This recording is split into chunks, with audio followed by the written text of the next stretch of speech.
SC25 তোমাকে আমি 3টে উপদেশ দিব ইসলাম শিক্ষা পরীক্ষায় A+ পাওয়ার জন্য। প্রথম উপদেশ, যা কিছু করা লাগুক 7টা সৃজনশীল তুমি শেষ করবা। মানে আমি জানি না তুমি কোথা থেকে কি লিখবা, বাট 7টা সৃজনশীল তোমার শেষ করতেই হবে।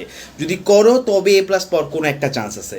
সেকেন্ড কথা, তোমার যদি আসলে হাতের লেখা ফার্স্ট হয় এবং আলহামদুলিল্লাহ তুমি ভালো পড়ালেখা করছো এতদিন ইসলাম শিক্ষায়, তাহলে যত বেশি পারো হাদিস লেখার চেষ্টা করো, যত বেশি পারো আয়াত লেখার চেষ্টা করো। এখন আরবিতে আয়াত লিখবা এইটা আমি তোমাকে বলতেছি না, আমি তোমাকে বলতেছি যত বেশি কোরআন শরীফের আয়াত অথবা হাদিসগুলো লেখার চেষ্টা করবে রেফারেন্স ইউজ করতে, ঠিক আছে? বুখারি, সহি বুখারি এত, কোরআন শরীফের অমুক সূরার অত, সো এগুলো ইউজ করা ভালো। হ্যাঁ, এগুলো ইউজ করলে টিচারে ইমপ্রেসড হয় অনেক বেশি। 3 ভাইয়া, বানায় লেখার একেবারেই চেষ্টা করো না, ঠিক আছে? আজকে তুমি ক নাম্বার এবং খ নাম্বার প্রশ্ন পড়া ফেলো, কালকে সকালের মধ্যে তোমার মনে হয় 5টা অধ্যায়, তো 5টা অধ্যায়ের মধ্যে 5টা অধ্যায়ের ক এবং খ নাম্বার প্রশ্ন তোমার পড়া হয়ে যাবে। গ ঘ তোমার বানাইতে হইতে পারে, কিন্তু ভাইয়া মেইন বই এত ভালো করে পড়বা, এত অবজেক্টিভলি পড়বা যাতে ওই টাইমে ওইখানে বসে কিছু বানানো না লাগে।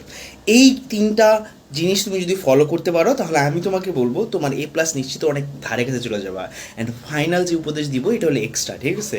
এটা হলো অবজেক্টিভের ব্যাপারে।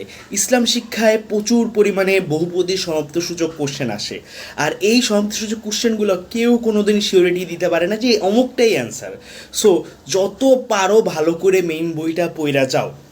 আই রিপিট, যত পারো ভালো করে মেইন বইটা পড়ে যাও, অনেক বেশি হেল্প হবে। প্লাস বোর্ড কোশ্চেনগুলো আজকে রাত্রের মধ্যে, বিশেষ করে বহুপদী সমাপ্তিসূচক প্রশ্নগুলো আজকের মধ্যে প্র্যাকটিস করে যাও।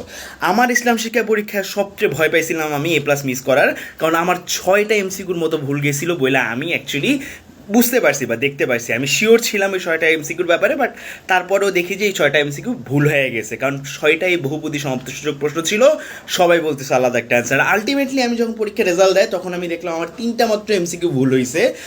সো তুমি বুঝতে পারতেছো, যে কেউ বলুক না কেন, যতই শিওর, এটা আসলে আলটিমেটলি ডিপেন্ড করে টিচাররা কি মনে করে অ্যান্ড আসলে তোমাদের বইতে কি লেখা আছে। সো হ্যাঁ, বইটা খুব ভালো করে পড়ে যাও, 7টা সৃজনশীল ঠিক মতো শেষ করো, অবজেক্টিভের জন্য আলাদা করে একটু প্রিপারেশন নিয়ে যাও, কারণ অবজেক্টিভ তোমার 30টার অ্যাটলিস্ট 28টা শিওর করে আসতে হবে। অ্যান্ড ফাইনালি যে জিনিসটা করবো ভাইয়া, আজকে একটু ভালো করে ঘুমাও। আমি জানি না ম্যাথ পরীক্ষা তোমার কেমন হয়েছে, আশা করি তোমার ম্যাথ পরীক্ষা যথেষ্ট হয়েছে।